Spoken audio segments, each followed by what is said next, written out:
The real takeaway there is for your videos to be clear about who it's for and what you'll talk about in every video, and then being as concise as possible with your value. Deliver it quickly, and it could even be as simple as DMing people your free Ordopia course if they ask for it, or if you think they can benefit from it, because it's not really being sleazy if you're giving them something for free. Like, I don't see how that really works. So they should be thanking you, really. So yeah, definitely with that video content, it's got so much potential, but you've just got to be the first like 3 seconds is the main thing.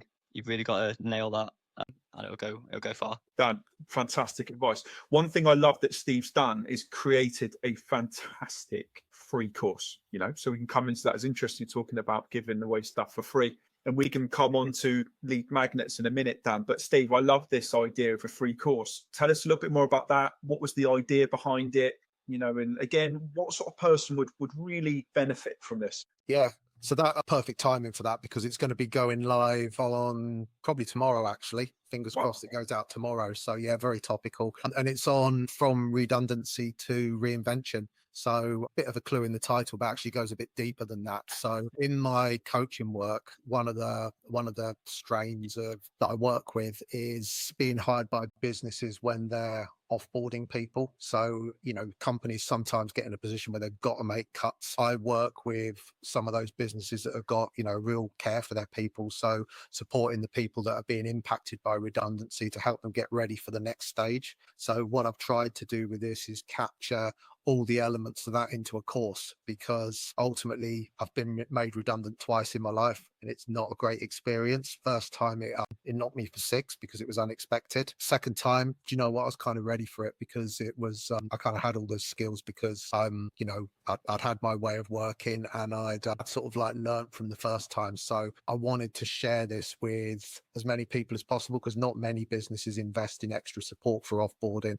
So this is something that's open to everyone. And so anyone who's facing redundancy, or more importantly, or as importantly, people that have got that fear of redundancy, because you've only got to go on LinkedIn at the moment, and probably every third, fourth person you scroll by has got that dreaded green circle on open to work. So it's you turn the news on and it's job cuts, it's doom, it's gloom. So it's kind of a free resource that's out there for anyone who's either facing it or is believes they could be at risk of facing it, because those that could be at risk, it's a bit like a head start. You take this course for free, do all these bits and pieces that you can do that really get you in a great position for finding your next thing. And a big thing in the course is about finding your dream next role. So not just settling for anything or going panic stations and firing out millions of different job applications which come back as rejects, or you get ghosted and then it kills your confidence anymore. This is about really focusing on what you want, and then everything you do after that is aimed around where you want to go